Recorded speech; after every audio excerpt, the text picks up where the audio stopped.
Recording चालू कर दे रहा हूँ मैं। इसको बोलते हैं enthalpy change of a reaction, और रिप्रेजेंट कर होता है डेल्टा एच से।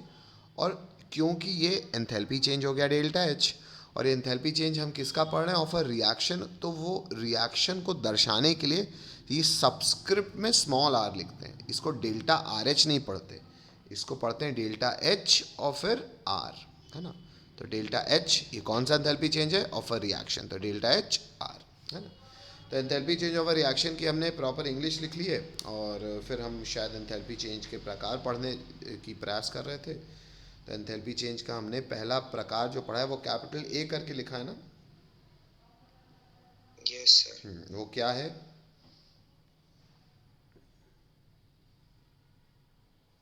Standard enthalpy of reaction. अच्छा, इसमें पहला प्रकार पड़ा है स्टैंडर्ड एंथैल्पी ऑफ रिएक्शन। अब एंथैल्पी ऑफ रिएक्शन तो पता ही है, किसी भी चेंज रिएक्शन में होने वाला एंथैल्पी चेंज। स्टैंडर्ड का अर्थ ये है कि जब टेम्परेचर कितना हो, 298 केल्विन, प्रेशर कितना हो 1 बार, और स्टैंडर्ड एक्चुअली ये भले ये स्टैंडर्ड टेम्परेचर प्रेशर माना जाता है, पर एक्चुअली हर एलिमेंट के लिए स्टैंडर्ड अलग अलग होते हैं। पर in general standard temperature pressure 298 kelvin और 1 बार का प्रेशर होता है। अलग अलग स्टैंडर्ड्स क्या हो सकते हैं, उसके कुछ एग्जांपल्स हमने लास्ट क्लास में देखे, ठीक है। ये हो गया कैपिटल ए। कैपिटल बी क्या लिखा था बेटा एंथैल्पी ऑफ रिएक्शन में दूसरा? Standard enthalpy of formation. अब स्टैंडर्ड एंथैल्पी ऑफ फॉर्मेशन में हमने क्या देखा, एक सेकेंड बच्चों रुकिएगा। एंथैल्पी ऑफ फॉर्मेशन में हमने क्या देखा? स्टैंडर्ड एंथैल्पी ऑफ फॉर्मेशन में हमने ये देखा कि किसी भी कंपाउंड का एक मोल बनना from its constituent elements in their most stable state. किसी भी कंपाउंड का कितना बनना, एक मोल, किससे? अपने कॉन्स्टिट्यूएंट एलिमेंट में से। और कांस्टेंट एलिमेंट कैसे एग्जिस्ट करने चाहिए, in their most stable state. अब सर हर एलिमेंट का मोस्ट स्टेबल स्टेट हमको याद होना पड़ेगा? हाँ बेटा, हमने कुछ एग्जाम्पल से देखा भी है।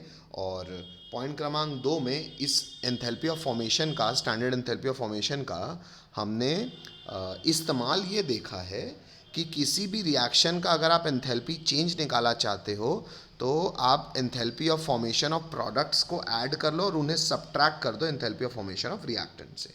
यहाँ तक किसी को कोई तकलीफ बच्चों? बोलना पड़ेगा, अब काफ़ी लोग आ गए हैं, सब लोग बोल दें। कोई तकलीफ?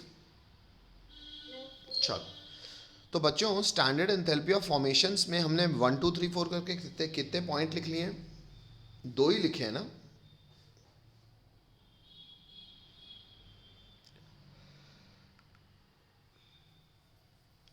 बोलना पड़ेगा बेटा। Yes sir.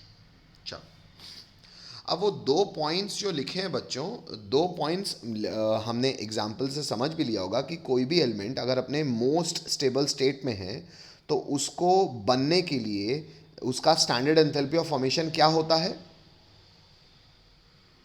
क्या होता है? ज़ीरो। कभी भी कोई कंपाउंड अगर अपने मोस्ट स्टेबल स्टेट में ही है, तो उसे उस कंपाउंड के लिए स्टैंडर्ड एंथैल्पी ऑफ फॉर्मेशन होता है ज़ीरो। ये शायद हमने एग्जाम्पल से देखा है। नोट करके बच्चों इस बात को मैं चाहता हूँ आप भी लिख लें, तो नोट करके लिखेंगे। अच्छा, फिर से एक बार बता रहा हूँ क्योंकि अब लगभग सारे आ गए हैं। क्या स्टैंडर्ड का साइन कहाँ रिप्रेजेंट किया जाता है? नॉट सुपरस्क्रिप्ट में। ये सब एंथैल्पी चेंज है, तो ये डेल्टा एच ही है सब कोई। अब ये कौन सा प्रकार ऑफ एंथैल्पी चेंज है? This is enthalpy change of formation. तो एक छोटा सा एफ आप यहां लिख सकते हो, या आप यहां भी लिख सकते थे, कहीं भी एक जगह। तो फिलहाल मेरे पास यहां जगह कम है तो मैं वहां लिख दे रहा हूं। बात समझ में आती है बच्चों? तो इसको ये नहीं पढ़ना है कि डेल्टा एफ एच या डेल्टा एच एफ ना, इसको पढ़ना है standard enthalpy change of formation. Hello, तो delta H naught F for pure और reference state is always zero for all elements. ये बात आप लिख लीजिए। किसी भी कंपाउंड को, क्या बेटा? बेटा ये वाली बात, ये नोट वाली बात, ये शायद आप यहां तक तो लिख चुके हो ना पूरा बच्चों?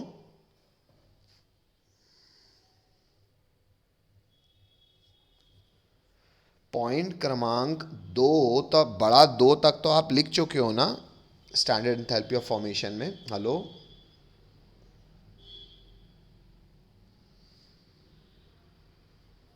बच्चों रिस्पॉन्ड। नहीं लिखा है किसी ने? अरे भैया आवाज़ आ रही मेरी? हाँ या ना कुछ तो जवाब दो। हेलो। जैसे ही आपको स्टैंडर्ड एंथैल्पी ऑफ फॉर्मेशन समझ में आ गया है और इसका यूज़ आप एनसीईआरटी के जब कुछ क्वेश्चंस करेंगे तो आप समझ जाएंगे। पर ये वाली बात कि सर कुछ एलिमेंट्स के स्टैंडर्ड स्टेट आपको पता होने ही चाहिए, जैसे मैं एग्जांपल्स में बताता भी जा रहा हूँ। एक ये नोट और डाल लीजिएगा, अब लिखना बंद कर दे रहे हैं हम, मैं अब आप समझते चलिए, आपके पास ये है ही पूरा। एक जो आपने ऊपर डाला है उसको नोट 1 डाल दीजिएगा और इसको नोट 2 डाल दीजिएगा। नोट 2 में मैं ये बताना चाह रहा हूँ कि कभी भी कोई भी एलिमेंट अलग अलग इलेक्ट्रॉपिक फॉर्म में भी एग्जिस्ट करता है।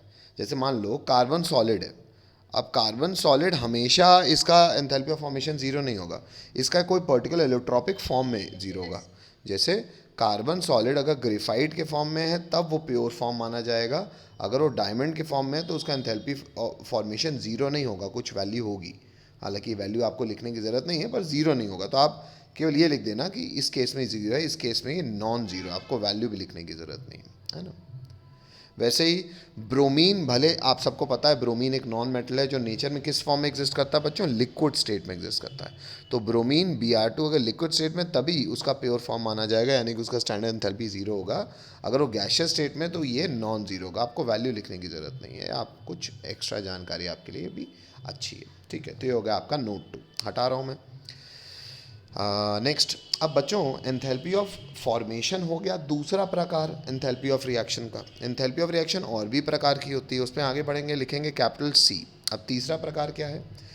कहता है enthalpy change during phase transformation. हमको पता है सॉलिड लिक्विड गैस आपस में इंटर कन्वर्टेबल होती है, तो जब भी ये फेज ट्रांसफॉर्मेशन होते हैं उस दौरान भी एंथैल्पी चेंज होगा। माना ये एक फिजिकल चेंज है, केमिकल चेंज नहीं, लेकिन फिर भी एनर्जी चेंज तो होगा, और एनर्जी चेंज को हम थर्मोडायनेमिक भाषा में एंथैल्पी चेंज कहते हैं। तो आइए यहाँ देखें, इसमें बच्चों सबसे पहला अपने को पढ़ना है रोमन नंबर 1। इसमें सबसे पहला है हमारा, एक सेकंड रुकिएगा, हाँ, इसमें सबसे पहला है हमारा बच्चों स्टैंडर्ड एंथैल्पी ऑफ फ्यूजन। अब फ्यूजन क्या होता है पहले रिप्रेजेंटेशन देख लो।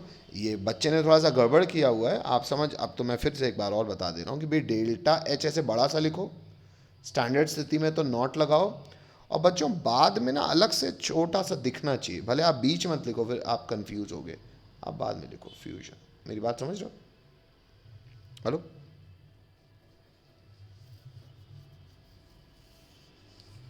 बोलना पड़ेगा। हेलो, चलो आगे बढ़ाओ। नेक्स्ट बच्चों, अब इसमें थोड़ा सा इंग्लिश जान ले। कहता है it is the enthalpy change that accompanies melting of 1 mole of solid substance in standard state is called standard enthalpy of fusion. मतलब कभी भी 1 मोल सॉलिड अपने ही लिक्विड स्टेट में कन्वर्ट होता है, मेल्ट मतलब लिक्विड स्टेट में कन्वर्ट, उस प्रक्रिया के दौरान जो भी एंथैल्पी चेंज होगा उसे हम कहते हैं एंथैल्पी ऑफ फ्यूजन। और जब ये काम हम स्टैंडर्ड स्थिति में कराएंगे तो बोलेंगे स्टैंडर्ड एंथैल्पी ऑफ फ्यूजन। जैसे सर, जैसे बच्चों पानी का पिघलना। हाँ बेटा, नहीं बेटा, रिकॉर्डिंग में सुन लेना, ऐसे बीच बीच में नहीं दोबारा रिपीट करूँगा। एग्जाम्पल क्या है भाई? H2O, एग्जाम्पल से समझ लो, मैं ऊपर की चीज़ बता भी दे रहा हूँ कि H2O सॉलिड जो है वो H2O लिक्विड में कैसे कन्वर्ट होगा। भाई H2O सॉलिड को H2O लिक्विड में कन्वर्ट करने के लिए आपको हीट करना पड़ेगा। अच्छा, जब आप इस सब्सटेंस को, इसके 1 मोल को जब आप हीट करते हो यानी कि एनर्जी देते हो ताकि ये सॉलिड पूरा का पूरा लिक्विड में कन्वर्ट हो जाए, इस प्रक्रिया में जो भी एंथैल्पी चेंज होगा उस एंथैल्पी चेंज को मैं कह रहा हूँ एंथैल्पी ऑफ फ्यूजन। और स्टैंडर्ड स्थिति का अर्थ ये है कि ये काम हम एटमॉस्फेरिक प्रेशर में और किस टेम्परेचर पे कराते हैं। तो बच्चों फ्यूजन होने के लिए आप बताइए क्या टेम्परेचर स्टैंडर्ड होगा बर्फ़ के पिघलने के लिए? 0 डिग्री सेल्सियस। 0 डिग्री सेल्सियस यानी कि 273 केल्विन। तो हर फॉर्म का स्टैंडर्ड अलग अलग होता है। हेलो, तो जो ऊपर मैंने इंग्लिश बताई वो एक मैं एग्जांपल से समझा रहा हूं कि किसी भी सब्सटेंस का एक मोल को सॉलिड से लिक्विड स्टेट में चेंज करने में जो भी एंथैल्पी चेंज होता है उसे हम कहते हैं एंथैल्पी ऑफ फ्यूजन। कोई तकलीफ? हेलो, ठीक है, आगे बढ़ रहा हूं। नेक्स्ट, अच्छा बच्चों, ये वैल्यू याद रखने की ज़रूरत नहीं है। ये जो वैल्यू है, ये वैल्यू आपको याद रखने की ज़रूरत नहीं है, केवल एग्जाम्पल के रूप में था। तो एनसीईआरटी ने लिखा है तो मैं आप भी लिख लेना, बाकी याद रखने की ज़रूरत नहीं है। ठीक है, आगे बढ़ रहा हूँ। नेक्स्ट, दूसरा एंथैल्पी ऑफ फेज ट्रांसफॉर्मेशन क्या है, तो दूसरा देखेंगे। सेकेंड इज बच्चों स्टैंडर्ड एंथैल्पी ऑफ वेपराइजेशन। अब स्टैंडर्ड एंथैल्पी ऑफ वेपराइजेशन क्या है, शायद ये भी सब बच्चों को पता, आइए इसको लिस्ट कर ले। कहता है it is the amount of heat required to vaporise 1 mole of liquid at constant temperature. अच्छा, एंड अंडर स्टैंडर्ड टेम्परेचर क्या है, 1 बार। अब बच्चों, आप कभी भी 1 मोल लिक्विड को 1 मोल वेपर्स में कन्वर्ट करते हो, मतलब गैशियस स्टेट में कन्वर्ट करते हो। तो इस प्रक्रिया में जो भी एनर्जी लगेगी उस एनर्जी चेंज को हम क्या बोलेंगे, स्टैंडर्ड एंथैल्पी ऑफ वेपराइजेशन। यहाँ इसने फ्यूजन लिख दिया है, ये सिंबल अच्छा इसने साफ साफ रिप्रेजेंट किया है। नॉट मतलब स्टैंडर्ड, डेल्टा एच मतलब एंथैल्पी चेंज, और वेपराइजेशन को लिख दिया है वीएपी। हेलो, तकलीफ? डेफिनेशन है बच्चों आसान आसान सी। हेलो, अच्छा, ये वैल्यू आपको याद रखनी हो बच्चों, ये ज़रूरी नहीं है, वैल्यू आप याद मत रखना, बस इतनी बात ज़रूर देख लेना कि यहाँ पे डेल्टा एच क्या है बच्चों, पॉजिटिव की नेगेटिव?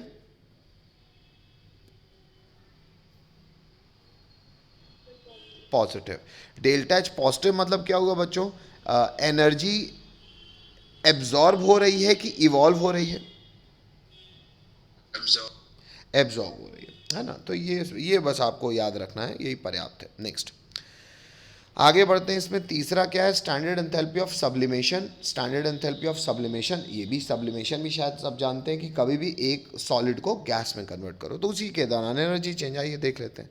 कहता है standard enthalpy of sublimation representation भी दिया हुआ है, is change in enthalpy when, कब, 1 mole of solid substance sublime eight constant temperature and under standard pressure. बस ये इंग्लिश में टेम्परेचर और प्रेशर स्टैंडर्ड होना चाहिए। जैसे कि एग्जांपल है, CO2 सॉलिड से CO2 गैस में कन्वर्ट हो रहा है, CO2 सॉलिड को हम ड्राई आइस कहते हैं।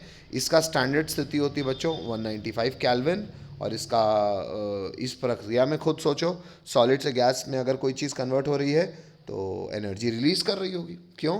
क्योंकि सॉलिड की एनर्जी, हेलो, सॉलिड की एनर्जी, भाई अगर सॉलिड है तो कॉन्स्टिट्यूएंट एक दूसरे के पास होगा। हेलो हेलो, अगर वो गैस में कन्वर्ट हो गया है तो गैस की तो सर टेक्निकली गैस में कन्वर्ट हुआ है तो उसको एनर्जी रिलीज करनी पड़ेगी कि एब्जॉर्ब करनी पड़ेगी? भाई अगर आप सॉलिड को हीट दोगे तब ना वो गैस में कन्वर्ट होगा। हेलो,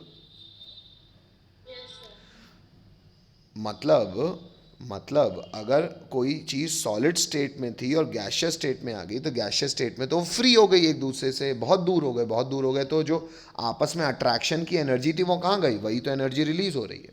हेलो भाई, ये जब संगठित थे, जब गैस में आए तो दूर दूर हो गए, दूर दूर हो गए मतलब इनका आपस का अट्रैक्शन जो एनर्जी थी वो खत्म हो गई, गई कहाँ? रिलीज हुई।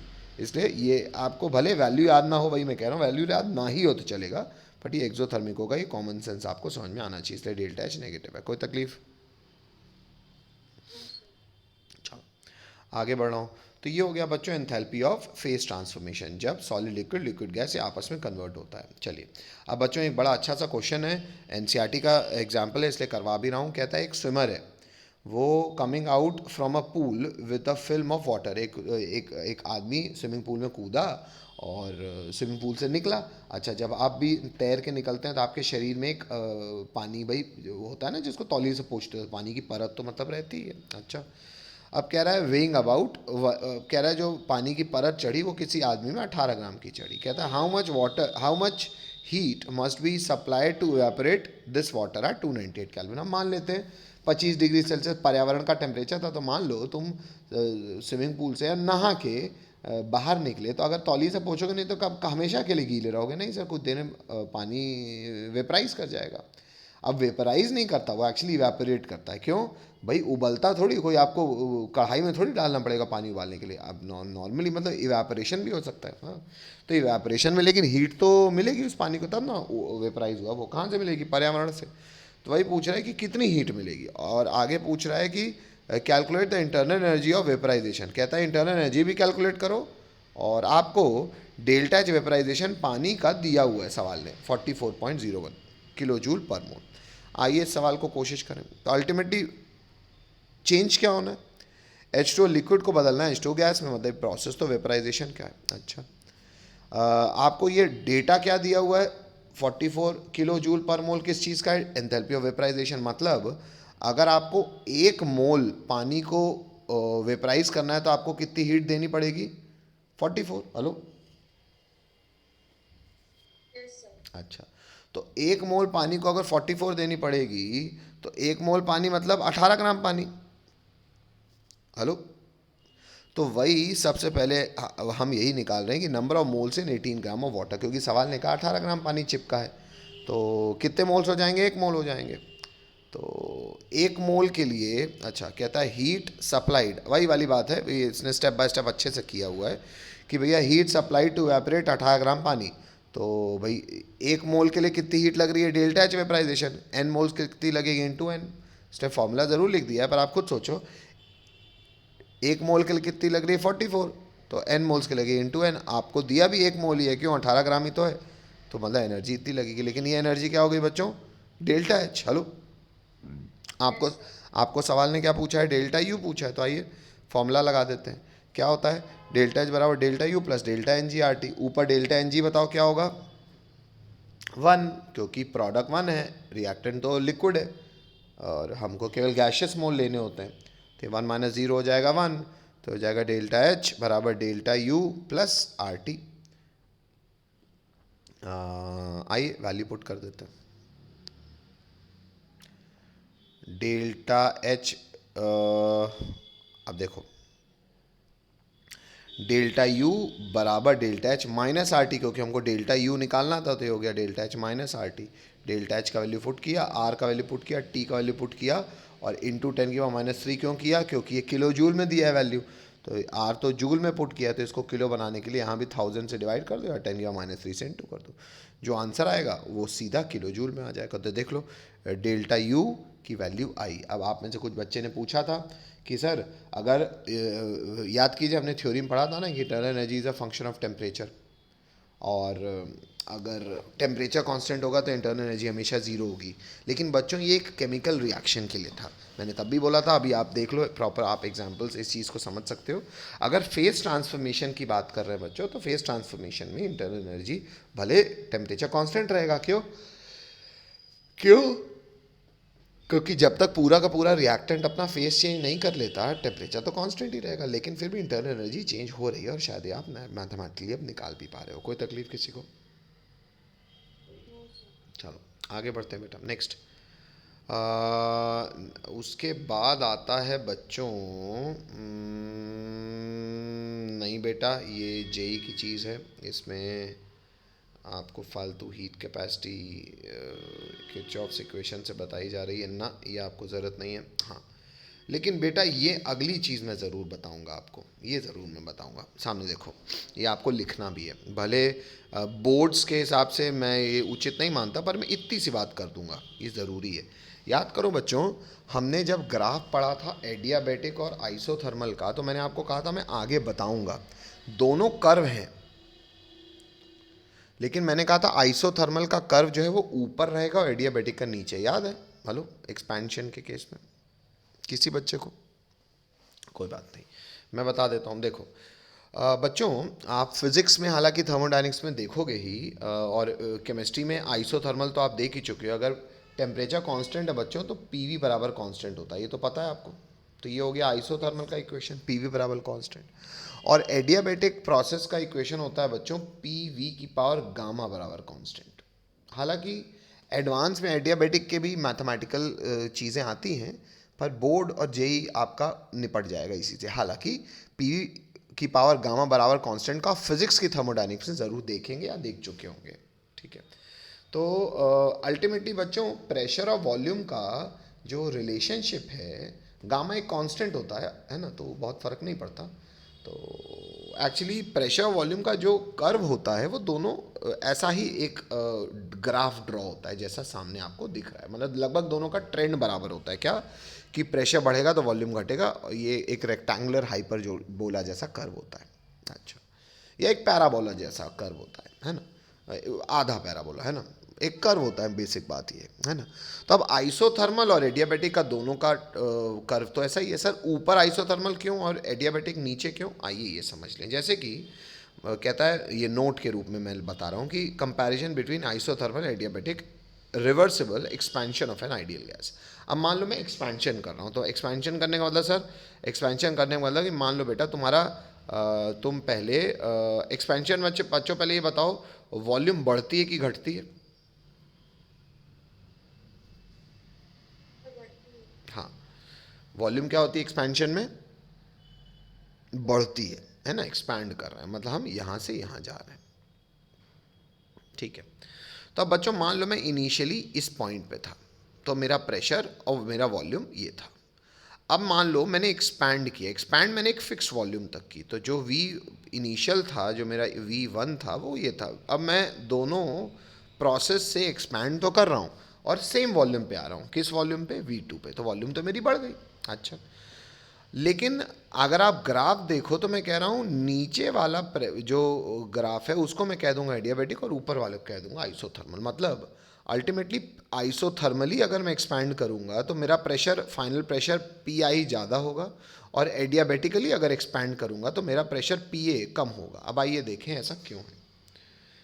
तो इसके पीछे की जानकारी के लिए हम कुछ मैथमेटिकल बात करते हैं, और मैथमेटिकल बात यह है कि रिवर्सिबल प्रोसेस है अगर, तो शायद आप आइसोथर्मल के लिए तो जानते हो क्या, पी वी बराबर कांस्टेंट, मतलब पी वन वी वन बराबर पी टू वी टू, मतलब पी इनिशियल वी इनिशियल बराबर P final V final. Hello, अच्छा, इनिशियल प्रेशर को मैंने पी आई लिखा है, इनिशियल वॉल्यूम को मैंने वी आई लिखा है।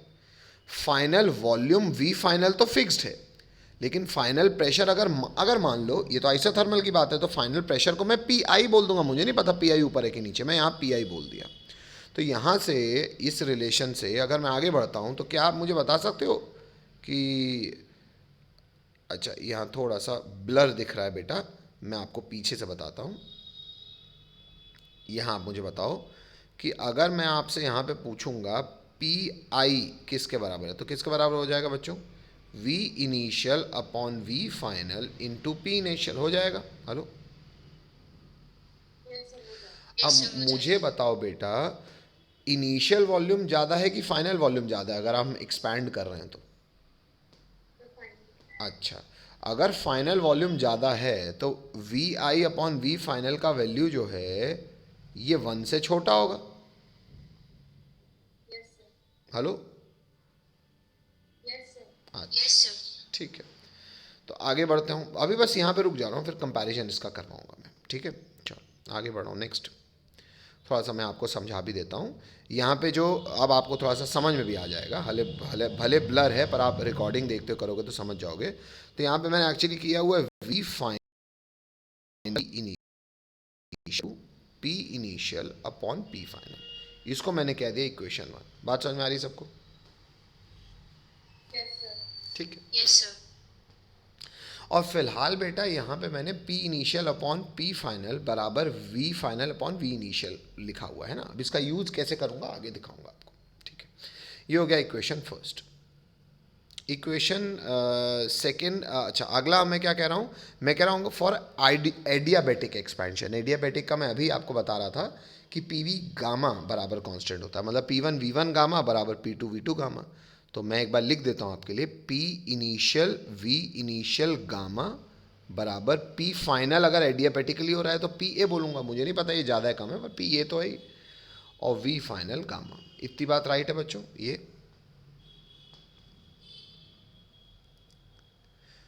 फिर मैं और करके नेक्स्ट लाइन से लिख रहा हूँ, मैं रिकलेक्ट कर रहा हूँ, मैं V final upon V initial को एक जगह ले आ रहा हूँ कि पावर गामा बराबर पी इनिशियल अपॉन पी ए।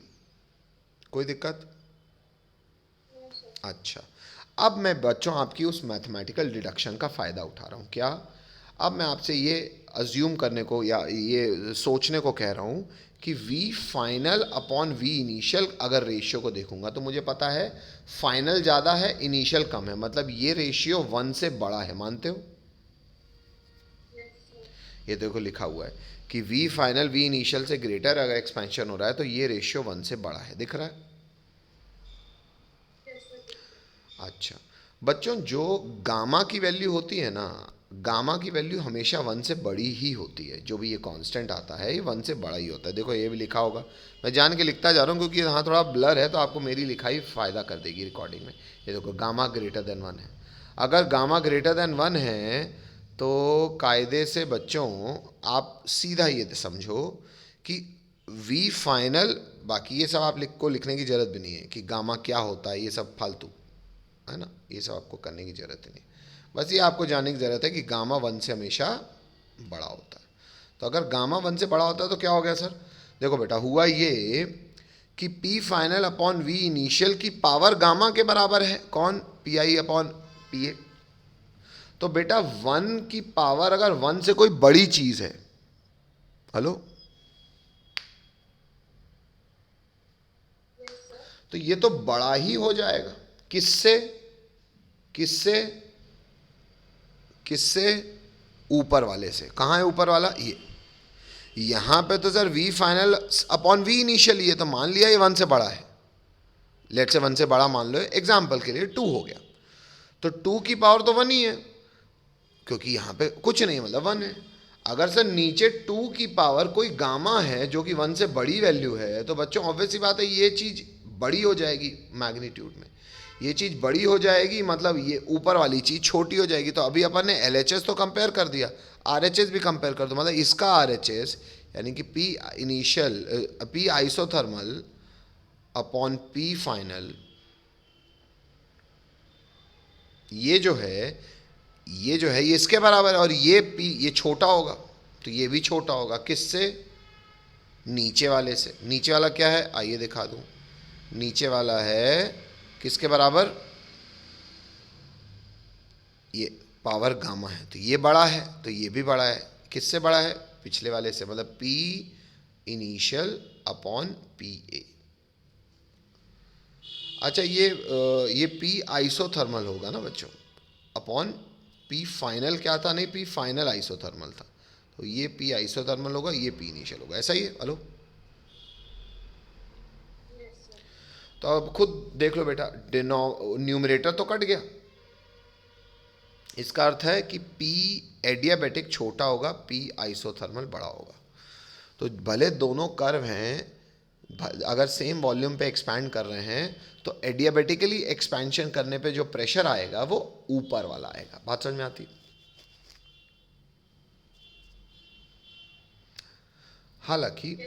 हालांकि ये बात को का भी बोर्ड से कोई लेना देना नहीं है। चलो मैं आगे बढ़ रहा हूँ, लेकिन ये नीचे का नोट मत लिखना बेटा, ये फिर ज़्यादा हो जाएगा, ठीक है? ये फिर अपन उस बात को समझाए हुए हैं। और अच्छा, ये मेरे हिसाब से शायद ये नहीं दूसरा है, लेकिन ये छोड़ देना बेटा, है ना? जितना मैं बता रहा हूँ उतना ही काम कीजिएगा। चलो आगे बढ़ते हैं। लॉ ऑफ इक्विपार्टीशन भी छोड़ दीजिएगा बच्चों, ये कोई नहीं पूछता, न बोर्ड में, न JEE में, न मेन, मतलब मेंस तक कोई नहीं पूछता आपसे, ठीक है? डिग्री ऑफ फ्रीडम वाली बातें आप लोग अगेन, हालांकि मैं यहाँ पे भी एडवांस में थोड़ा बहुत पूछा जाता है, मैंने यहाँ बताया ज़रूर हुआ है, पर ये आप फिज़िक्स में ही काम कीजिएगा, आपको यहाँ पे आवश्यकता नहीं पड़ेगी, है ना? तो ये भी मैं हटा रहा हूँ। हाँ बच्चों आगे बढ़ते हैं। हम पढ़ क्या रहे थे? हमारा टॉपिक क्या था? ये तो हमने नोट आउट डाल दिया। हमारा टॉपिक क्या था? हम बहुत सारे प्रकार ऑफ एंथैल्पी ऑफ रिएक्शंस पढ़ने के फिराक में थे। हमने कितने पढ़ चुके हैं बच्चों? कैपिटल ABC तक ना? ठीक है। अब आते हैं बच्चों कैपिटल D में। कैपिटल D क्या है? Standard enthalpy of combustion.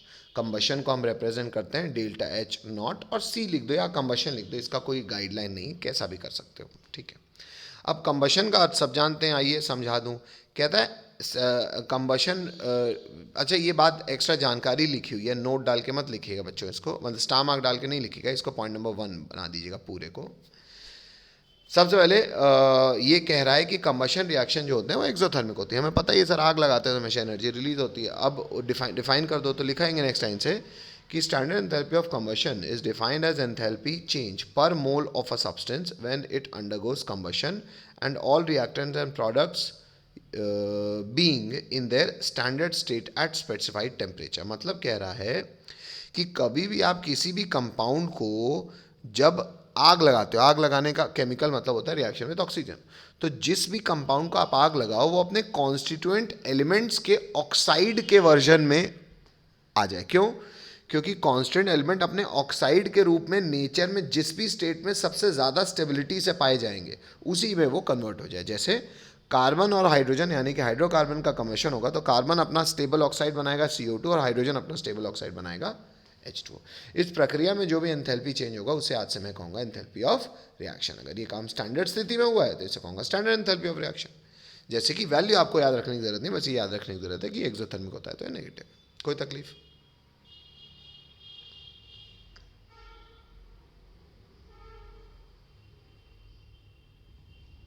कोई तकलीफ? भैया मैं बहुत कम इंटरप्ट कर रहा हूँ आपको, जब कर रहा हूँ कम से कम रिस्पॉन्ड कर दो बेटा। आप सीरियसली नहीं समझ रहे हो बेटा, मैं आज समय बहुत व्यस्त हूँ, फिर मैं आप लोग का सिलेबस ख़त्म करने के लिए बस ये कर रहा हूँ, अन्यथा मेरे बहुत आसान है मुझे वो कर देना। तो प्लीज़ कम से कम थोड़ा सा तो एक्टिव रख लो क्लास को, और 15-20 दिन जितना हमारा बचा है साथ उसे ढंग का रहने दो, है ना। तो जब वैसे ही मैं ज़्यादा रिस्पॉन्स नहीं ले रहा हूँ, जब मांग रहा हूँ एटलीस्ट रिस्पॉन्ड ना। चलो खैर नेक्स्ट आगे बढ़ रहा हूँ। अब बच्चों स्टैंडर्ड एंथैल्पी ऑफ रिएक्शन मैं आपको यहाँ पे फिर वही रिवाइज करा रहा हूँ क्या, कि स्टैंडर्ड एंथैल्पी ऑफ रिएक्शन क्या होता है, enthalpy of formation of product minus reactant. पहले प्रोडक्ट्स का जोड़ लो, ये मैं दोबारा फॉर्मेशन वाली बात से रिवाइज करा रहा हूँ तो, लेकिन स्टोइशियोमेट्रिकली।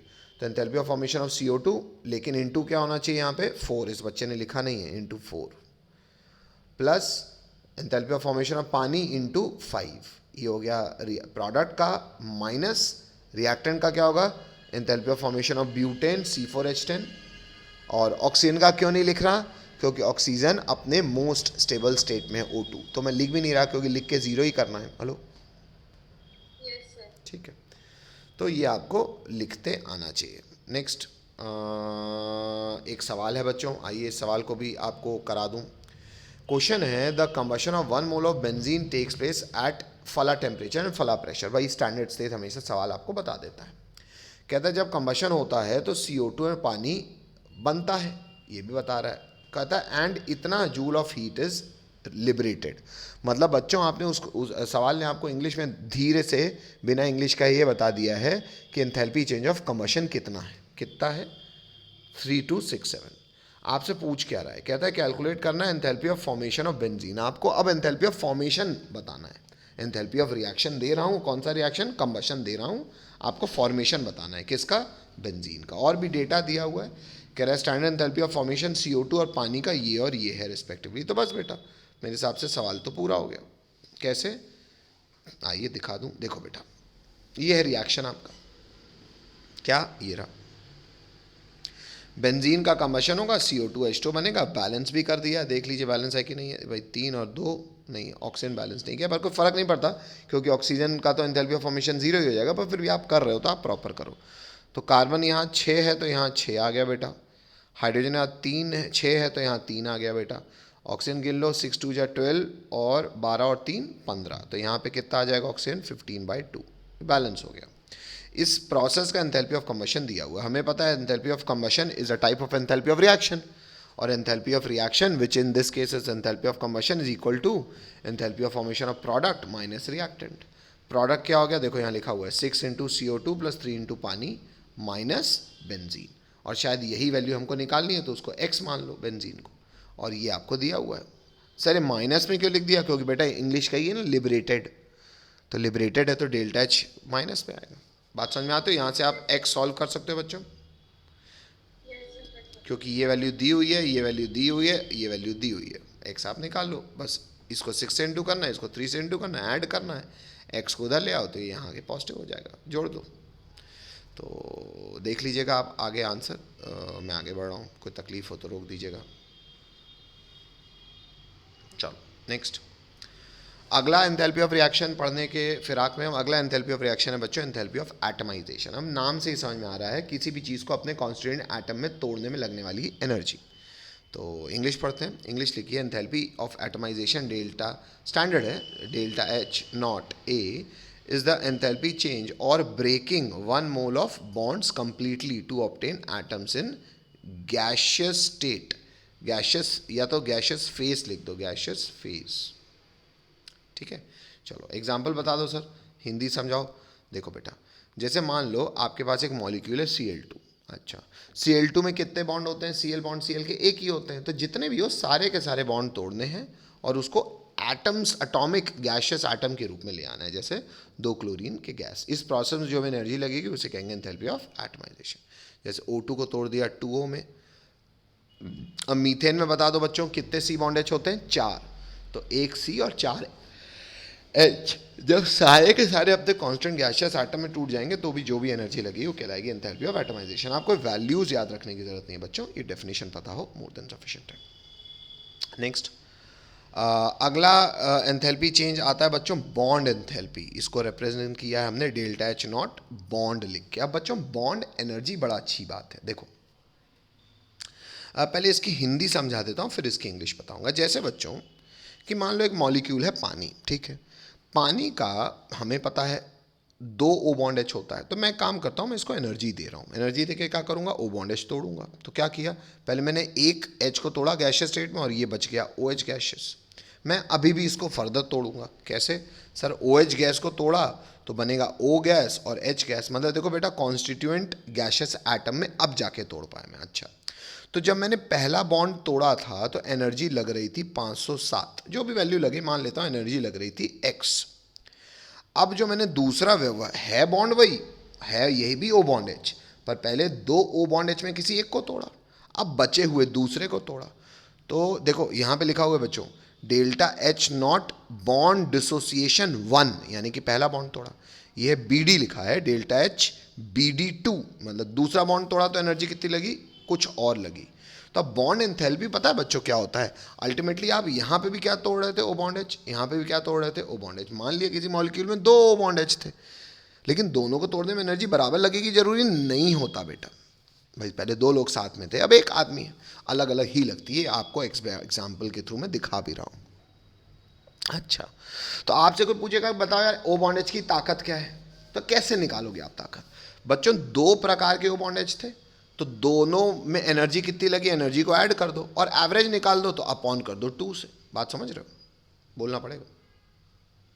Yes sir.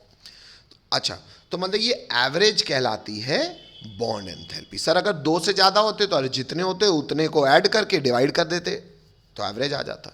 वही इंग्लिश में भी लिखा है कि बॉन्ड एनर्जी क्या होती है? सॉरी, आवाज़ आ रही मेरी?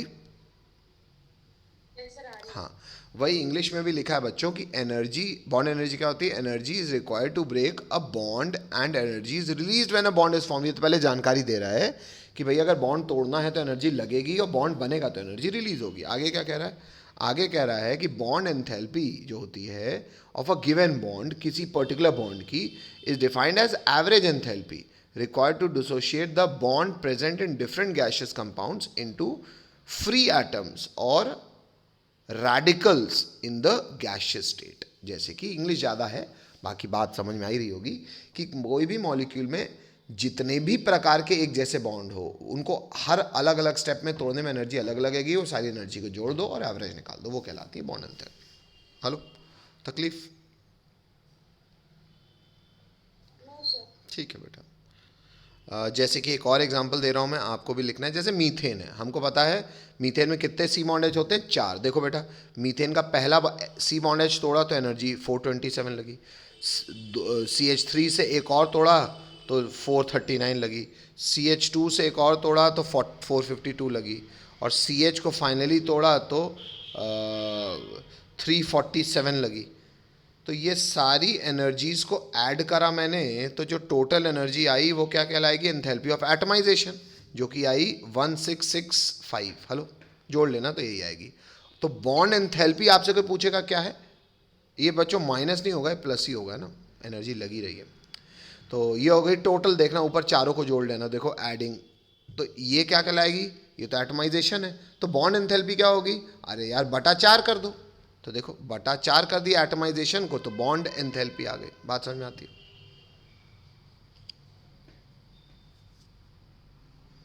Yes, sir.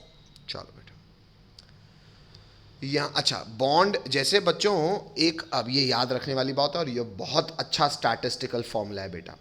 बच्चों कभी भी हमको कोई भी एंथैल्पी ऑफ रिएक्शन निकालना होता है तो एंथैल्पी ऑफ रिएक्शन जो है वो एंथैल्पी ऑफ फॉर्मेशन के साथ कैसे रिलेट होता है, summation of enthalpy of formation minus of product minus reactant. Bond enthalpy में बच्चों कहानी उल्टी है, क्या है, यहाँ पे अगर आपको कभी भी स्टैंडर्ड एंथैल्पी ऑफ रिएक्शन निकालना है तो अभी भी आपको समेशन करना है किसका, बॉन्ड एंथैल्पीज का, लेकिन किसका बेटा, रिएक्टेंट माइनस प्रोडक्ट्स। इसलिए देखो रेड पेन से भी लिखा हुआ है summation of bond enthalpy of reactant minus product.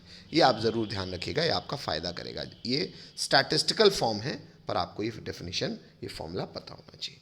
आइए इसको यूज़ करना सीखें। जैसे कि आपको कह रहा है कि प्रोपीन का हाइड्रोजनेशन करा के प्रोपेन बना देते हैं, साइक्लोप्रोपीन का हाइड्रोजनेशन करा के भी प्रोपेन बना देते हैं। पहले प्रक्रिया में जो एंथैल्पी चेंज है वो डेल्टा H1 है, दूसरे में जो है वो है डेल्टा H2। कहता है अगर डेल्टा H2 को डेल्टा H1 से माइनस कर दोगे तो मतलब आप दो रिएक्शन को माइनस कर रहे हो, तो उससे हो क्या रहा है, उससे हो ये रहा है कि प्रोपीन, ये जो ऊपर का पहले वाला एग्जाम्पल क्या है, प्रोपीन प्लस H2। अच्छा नहीं, आपसे एक्चुअली आपको ये दो इसने ये बताया, एक ये बताया ये रिएक्शन का एंथैल्पी चेंज, ये रिएक्शन का एंथैल्पी। अब आपसे पूछ रहा है क्या, then value of delta H minus will be, ये क्या होगी, ये आपसे पूछ रहा है, ये क्वेश्चन है बेटा। आइए इस क्वेश्चन को सॉल्व करें। तो सबसे पहले सवाल को सॉल्व करने के लिए हम पहला रिएक्शन उठा रहे हैं। पहला रिएक्शन क्या है, propene plus H2 gives propane.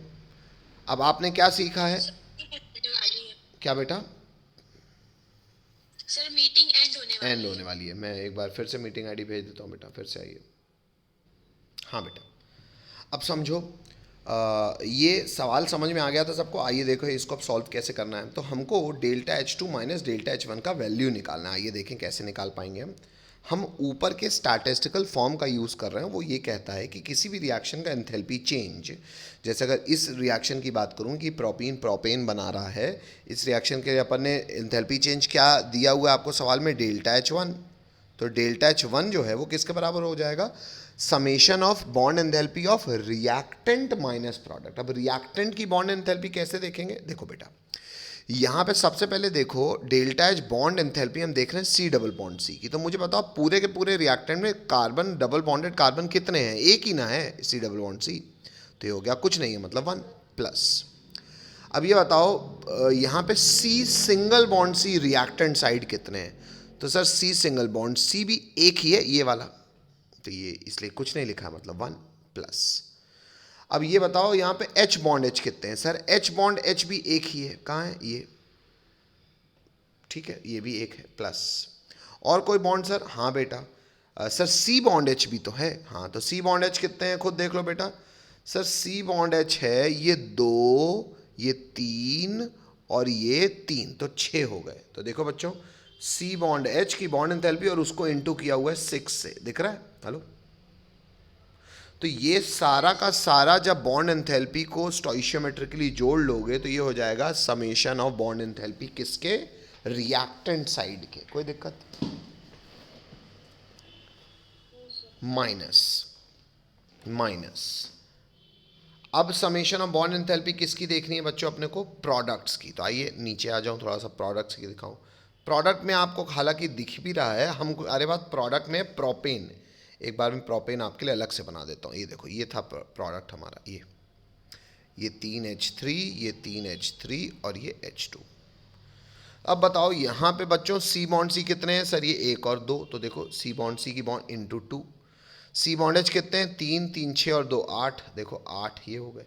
और उसको सॉल्व कर दिया कैसे, क्योंकि C बॉन्ड H ये भी है, C बॉन्ड H ये भी है, ये 6 थे, ये 8 थे, तो देखो यहाँ 6 कट गया और यहाँ काट के इसने 2 लिखा हुआ है। C बॉन्ड C देख लो, C बॉन्ड C यहाँ पे है, यहाँ पे 1 था, तो यहाँ पे 2 कट के 1 बचा। बाकी सब एज इट इज रहेगा, कोई दिक्कत। ये वैल्यूज आपको सवाल देगा, पर मैं आपको केवल अभी यूज करना सिखा रहा हूं। Hello, Yes, sir. नेक्स्ट, आगे बढ़ रहा हूं बेटा। बस तो आपको आपको एक्चुअली हमको जब वैल्यू दी होती ना बेटा, C bond H, C bond C, C bond C double bond C की, तो हम डेल्टा H1 निकाल लेते, डेल्टा H2 निकाल देते, दोनों को माइनस कर लेते। बात समझ रहे हो? ठीक है। तो भले यहाँ पे वैल्यू नहीं दी है, पर कोई बात नहीं, आपको ये यूज़ कैसे करना है समझ में आता है। ठीक है। नेक्स्ट, ये बच्चों रहने देना, ये रेजोनेंस एनर्जी निकालना, इसका इस्तेमाल करके निकाला जा सकता है, पर ये भी आपको केवल बहुत अच्छे सवालों में देखने को मिलेगा। आप नॉर्मली इस चीज़ को भी छोड़ सकते हो। मैं आगे बढ़ रहा हूँ। तो एंथैल्पी ऑफ रिएक्शंस का अगला प्रकार पढ़ना है हमको। अगला प्रकार है बच्चों कैपिटल जी। कैपिटल जी है एंथैल्पी ऑफ सॉल्यूशन। अब ये बड़ा अच्छा बात है बच्चों। एंथैल्पी ऑफ सॉल्यूशन को रिप्रेजेंट कर रहे हैं डेल्टा एच सॉल से। स्टैंडर्ड है तो नॉट लगा दिया, ये पर्ची आप छोड़ दीजिएगा, ये सब बच्चे ने अपना कंक्लूजन लिखा हुआ है। आइए इसको मैं डिफ़ाइन करा दूं। डिफ़ाइन करने के पहले मैं आपको एक काम करता हूँ, मैं हिंदी बता देता हूँ, फिर आपको इंग्लिश समझ में आ जाएगी। देखो बेटा, बड़ा अच्छा बच्चे ने बनाया हुआ है, देखो क्या है भैया। सोल्यूशन का क्या अर्थ होता है भैया? सोल्यूशन का ये अर्थ होता है कि मान लो कोई आयनिक कंपाउंड है A प्लस बी माइनस, तो A और B नेचर में किस स्टेट में एग्जिस्ट करेगा? सॉलिड स्टेट में एग्जिस्ट करेगा। ठीक है। ए बी सॉलिड को बच्चों अगर आप A प्लस एक्वस और B माइनस एक्वस में तोड़ना चाहते हो, तो अगर आप इसको यहाँ से सीधे सीधे जा रहे हो, तो इस प्रोसेस को बच्चों एक्चुअली बोला जाएगा डेल्टा H सोल्यूशन। समझ रहे हो? मतलब what is the definition of delta H solution? कभी भी 1 मोल आयनिक सॉलिड अपने कॉन्स्टिट्यूएंट आयंस में टूट जाए, लेकिन कॉन्स्टिट्यूएंट आयन से टूटे किस स्टेट में? पानी में, एक्वस कंडीशन में। ऐसी प्रक्रिया को कई लोग डेल्टा H सोल्यूशन कहते हैं, कई लोग डेल्टा H हाइड्रेशन भी कहते हैं, है ना, क्योंकि सॉल्वेंट जनरली पानी होता है, इसलिए हाइड्रेशन भी कहते हैं। तो कभी what is the basic definition कि कभी भी 1 मोल आयनिक सॉलिड अपने कॉन्स्टिट्यूएंट एक्वस आयंस में जब टूट जाता है, तो इस प्रक्रिया में जो भी एंथैल्पी चेंज होता है उसे कहते हैं हम डेल्टा H सोल्यूशन। सर तो ये अब ये चांदा खाए बना हुआ है, इसलिए बच्चों को कि शायद आपने पीरियोडिक टेबल या केमिकल बॉन्डिंग में कुछ और एंथैल्पी जानी थी, तो उससे रिलेट करा रहा हूँ मैं एंथैल्पी ऑफ सोल्यूशन को। क्या जानी थी बताओ सर? देख लो बेटा, कभी भी किसी भी कंपाउंड, किसी भी 1 मोल के आयनिक सॉलिड को अगर आप कॉन्स्टिट्यूएंट आयंस में तोड़ते हो, लेकिन गैसियस स्टेट पे, इस प्रक्रिया का जो एंथैल्पी चेंज होता था ना बच्चों, उसको हम कहते थे डेल्टा H लैटिस। याद है? नहीं याद तो आज से जान लीजिए। किसी भी आयनिक सॉलिड के 1 मोल को उसके कॉन्स्टिट्यूएंट एक्वस आयन में नहीं बच्चों, गैसियस आयन में जब हम तोड़ते हैं, तो इस प्रक्रिया को कहते हैं डेल्टा H लैटिस। अच्छा, एक और चीज़ बच्चों, 1 मोल आयनिक सॉलिड को उसके कॉन्स्टिट्यूएंट गैसियस आयंस में जब तोड़ा जाता है, तो इस प्रोसेस को डेल्टा H सोल्यूशन ही कहते हैं, हाइड्रेशन नहीं। क्यों सर? क्योंकि बेटा हाइड्रेशन इसको कहते हैं, किसको? अभी भी यहाँ पे हैं आयंस, ये आपस में चिपके नहीं हो, मतलब इनको दूर कर चुके हैं, एनर्जी लगा चुके हैं दूर करने के लिए, लेकिन गैसियस आयन को एक्वस आयन में कन्वर्ट होने में जो एनर्जी लगती है, उसे हम कहते हैं डेल्टा H हाइड्रेशन। उसे क्या कहते हैं हम? Delta H hydration. अच्छा बेटा, एनर्जी इज ऑलवेज कंजर्व्ड। अगर मैं स्टेट 1 से स्टेट 2 में आया हूं, तो मैं कैसे भी आऊं, चाहे मैं ऐसे आऊं चाहे मैं ऐसे आऊं, एनर्जी चेंज सेम होगा। ये हेस एक व्यक्ति था, उसने बताया था, इसे हेस लॉ भी कहते हैं। तो वही हमने नेक्स्ट टाइम से लिखा भी होगा, जो कि इसी में, यानी कि इसी एंथैल्पी को पढ़ने में हमारा नेक्स्ट पॉइंट होगा। तो पहले अपन ने एंथैल्पी ऑफ सॉल्यूशन समझ लिया। आइए एंथैल्पी ऑफ सॉल्यूशन को मैं इंग्लिश में पहले डिफाइन भी कर दूं, फिर मैं आगे बढ़ूंगा। तो एंथैल्पी ऑफ सॉल्यूशन में कह रहा है कि एंथैल्पी ऑफ सॉल्यूशन जो होता है, किसी भी सब्सटेंस का एंथैल्पी चेंज होता है जब उसका 1 मोल is dissolves in a specified, ये बेटा लिखा हुआ है स्पेसिफाइड मतलब फिक्स्ड अमाउंट ऑफ सॉल्वेंट, है ना। ये नहीं कि एक्चुअली ज़्यादा सॉल्वेंट डाल के तो बेटा हर चीज़ घुल जाती है, तो स्पेसिफाइड अमाउंट ऑफ सॉल्वेंट की बात हो रही है, लिमिटेड सॉल्वेंट की। ठीक है, तो ये होगा हमारे एंथैल्पी ऑफ सोल्यूशन की डेफिनेशन, है ना। ये फिर क्या लिखा हुआ है पढ़ देता हूँ, ये भी आप लिख लीजिएगा। कहता है when an ionic compound dissolves in a solvent, the ion leave their ordered position of on crystal lattice. These are now more free in solution, but solvation of these ions bracket में लिखा है hydration in case solvent is water also occurs at same time. नहीं बेटा ये नहीं लिखना फालतू, इसने अपना गंदा कंक्लूजन लिखा हुआ है, कोई जरूरत नहीं। ठीक है, एंथैल्पी ऑफ सॉल्यूशन ऊपर की डेफिनेशन बस आपको लिखनी, क्या वो डेफिनेशन समझ में आती है? अब फिलहाल आप कहाँ मांग रहा हूँ मैं? Yes, sir. अच्छा, अब जो मैंने एनर्जी कंजर्वेशन का लॉ, हेस लॉ की बात की थी, मैं हेस लॉ आपको बता देता हूँ। भाई कहीं से भी जाओ, एनर्जी इज ऑलवेज कंजर्व, तो लिखा है दिस में be stated as if a reaction takes place in several, then it's standard, several steps होना चाहिए बच्चों, है ना। कोई भी रिएक्शन एक से ज़्यादा स्टेप्स में हो सकती है, सेवरल स्टेप्स में हो सकती है, then it's standard enthalpy, standard reaction enthalpy is the sum of standard enthalpies of intermediate reactions into which the overall reaction may be divided at the same temperature. English थोड़ी तेज है, हिंदी केवल आपको ये कह रही है कि कोई भी रिएक्शन अगर हो रहा है तो वो एक से ज़्यादा स्टेप में भी हो सकता है। कोई भी एक प्रोसेस का enthalpy change will be equal to individual सारे के सारे स्टेप्स को ऐड करने के बाद जो भी एंथैल्पी चेंज आएगा, तो this will be equal to this.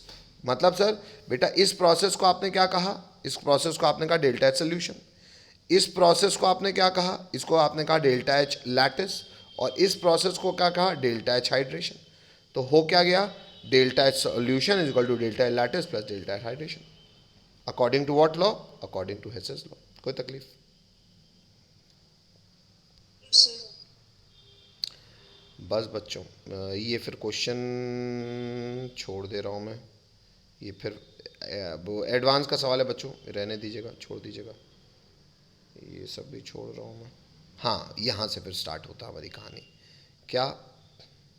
अच्छा, केमिकल बॉन्डिंग में बॉर्न हेबर साइकिल में पढ़ा चुका हूँ आप लोगों को। हेलो, या आप लोग जानते हो बॉर्न हेबर साइकिल? कोई बच्चा जिसने कभी ना सुना हो? अरे बोल दो तो बता दूं। सर बता दीजिए। बता दे, चलो। तो बच्चों ये भी आप क्वेश्चन एग्जाम्पल करके लिख लीजिएगा, ये भी हालांकि हेस लॉ का ही एप्लीकेशन है। बॉर्न हेबर साइकिल एक बार सुन लो। देखो बॉर्न हेबर साइकिल भी बच्चों थर्मोडायनेमिक्स और हेस लॉ का एक कॉम्बिनेशन है। ये देखें कैसे, जैसे कि बच्चों NaCl सॉलिड का मैं रिएक्शन करा रहा हूँ Cl2 के साथ और बना रहा है ये यहाँ पे एक गड़बड़ है क्या? हाँ गड़बड़ है बच्चों, NaCl सॉलिड नहीं होना चाहिए, Na सॉलिड होना चाहिए। क्या होना चाहिए? Na solid. देखो सोडियम सॉलिड हाफ Cl2 के साथ रिएक्शन करके बना रहा है NaCl सॉलिड। अब बच्चों याद करो, किसी भी प्रोसेस में, किसी भी रिएक्शन में कंपाउंड के एक मोल जब बनता है फ्रॉम इट्स कॉन्स्टिट्यूएंट एलिमेंट, जैसे एक मोल NaCl बन रहा है, कॉन्स्टेंट कौन है? सोडियम और क्लोरीन। सोडियम का मोस्ट स्टेबल स्टेट है सोडियम सॉलिड, क्लोरीन का मोस्ट स्टेबल स्टेट है Cl2 गैस। तो आप खुद बताओ, एक मोल सॉलिड बन रहा है from its constituent in the most stable state, तो इस प्रोसेस में जो भी एंथैल्पी चेंज होगा क्या कहलाना चाहिए? ऐसे रिएक्शन का, ऐसे एंथैल्पी ऑफ रिएक्शन का कोई डेफिनेशन पढ़ी आपने? हाँ सर यही तो एंथैल्पी ऑफ फॉर्मेशन होता है। तो ये हो गया एंथैल्पी ऑफ फॉर्मेशन। अब इस एंथैल्पी ऑफ फॉर्मेशन को मैं और अलग अलग तरीकों से यहाँ तक पहुँचा रहा हूँ। कैसे? जैसे कि सोडियम सॉलिड सबसे पहले किस में बदलेगा? सोडियम गैस में। क्यों? पहले सॉलिड को गैस करेंगे, प्रक्रिया कहलाएगी सब्लिमेशन। फिर गैस क्या होगा? आयनाइज तो बन जाएगा, ये हो जाएगा आयनाइजेशन, Na+ तैयार है। Cl2 को सबसे पहले मैं तोड़ूंगा तो मेरे को देनी पड़ेगी बॉन्ड डिसोसिएशन। बॉन्ड डिसोसिएशन दे दूंगा तो एक मोल टूट जाएगा, मुझे आधा मोल तोड़ना है तो मैं आधा मोल बॉन्ड डिसोसिएशन दे रहा हूँ। उससे क्या होगा? एक मोल क्लोरीन मिल जाएगा, क्योंकि आधा Cl2 तोड़ोगे तो एक मोल Cl आ जाएगा। ठीक है, देखो Cl आ गया। फिर Cl को इलेक्ट्रॉन गेन कराया तो ये हो गया delta H Eg, electron gain enthalpy आपको पीरियोडिक टेबल से याद होगी। अच्छा, अब Cl- तैयार है, Na+ तैयार है। प्लस माइनस एक दूसरे को अट्रैक्ट करता है, हाँ करेगा। तो प्लस माइनस एक दूसरे के पास आके गैशियस स्टेट से क्या करेगा? सॉलिड स्टेट में आ जाएगा। इस प्रक्रिया को क्या बोलते हैं? Delta H lattice. तो बच्चों खुद सोचो, एक प्रोसेस था, तुम यहाँ से यहाँ गए, इस प्रोसेस का एंथैल्पी चेंज था डेल्टा एच एफ।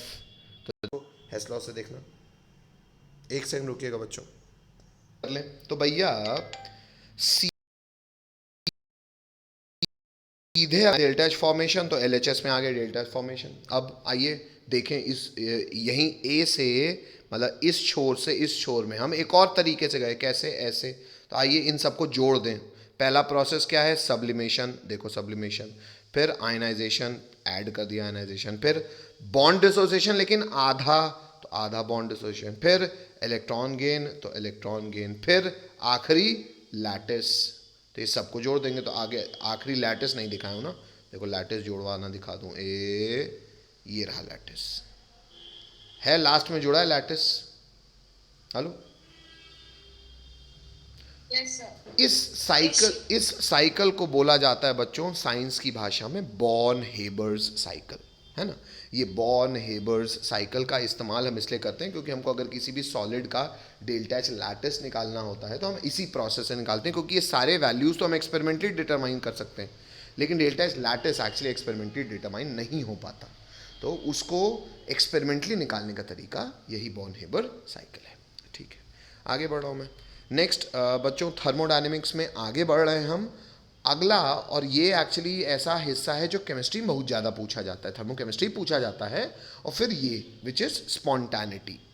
ये आप फिजिक्स में बिल्कुल नहीं पढ़ते हो क्योंकि इसका डीलिंग केवल यही है, जो मैंने पीवी गामा बराबर कांस्टेंट सब छुड़वा दिया, वो एक्चुअली फिजिक्स में ज़्यादा पूछा जाता है और वहाँ पे आप पढ़ोगे भी। यहाँ पे ये जो आप स्पॉन्टैनिटी रिलेटेड बात है आप फिजिक्स में नहीं पढ़ते हो, तो आइए यहाँ पे चर्चा करें, बहुत आसान और बहुत ज़रूरी है ये, देखें क्या है। स्पॉन्टैनिटी का बच्चों बेसिक अर्थ होता है कि कभी भी रिएक्टेंट प्रोडक्ट में जब बदल रहा है तो रिएक्टेंट ना प्रोडक्ट में खुद ब खुद बदल रहा है कि आपको ज़बरदस्ती कराना पड़ रहा है। अगर खुद ब खुद बदल रहा है तो ऐसे प्रोसेस को कहेंगे कि भैया स्पॉन्टेनियस रिएक्शन है, अगर ज़बरदस्ती कराना पड़ रहा है तो ऐसे प्रोसेस को हम कहेंगे नॉन स्पॉन्टेनियस है। अच्छा, जैसे कि अल्कीन का हाइड्रोजन के साथ रिएक्शन करके, भले दिख नहीं रहा है पर मैं बता दे रहा हूँ क्या बनता है, पता ही आप सबको, अल्केन। बताओ बच्चों ये स्पॉन्टेनियस होगा कि नहीं होगा? हाँ, कोई कुछ पूछ रहा है? ये स्पॉन्टेनियस होगा। क्यों होगा? क्योंकि सर अल्कीन ना रिएक्टिव होते हैं, हम ये जानते भी हैं सर, केमिकल बॉन्डिंग के पाई बॉन्ड कमज़ोर होते हैं और पाई सिग्मा बनना चाहेंगे तो अल्कीन अल्केन बनना चाहेगा।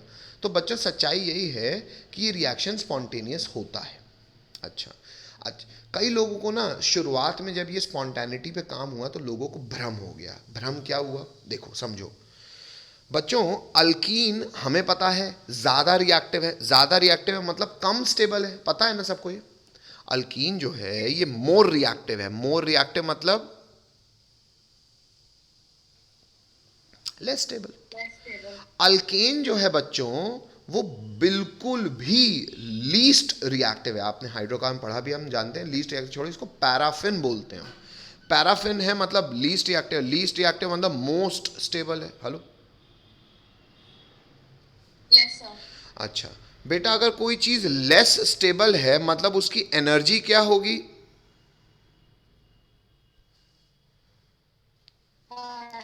अगर कोई चीज भयंकर स्टेबल है तो उसकी एनर्जी क्या होगी? काफी लेस।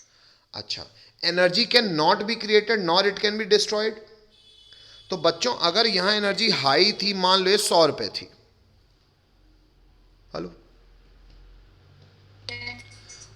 और 100 रुपए से वो स्टेबल बना, तो इसकी एनर्जी ऑब्वियसली बात है 100 से तो कम होगी। मान लो ये एनर्जी है 60 रुपए, तो बेटा 40 रुपए कहां गए?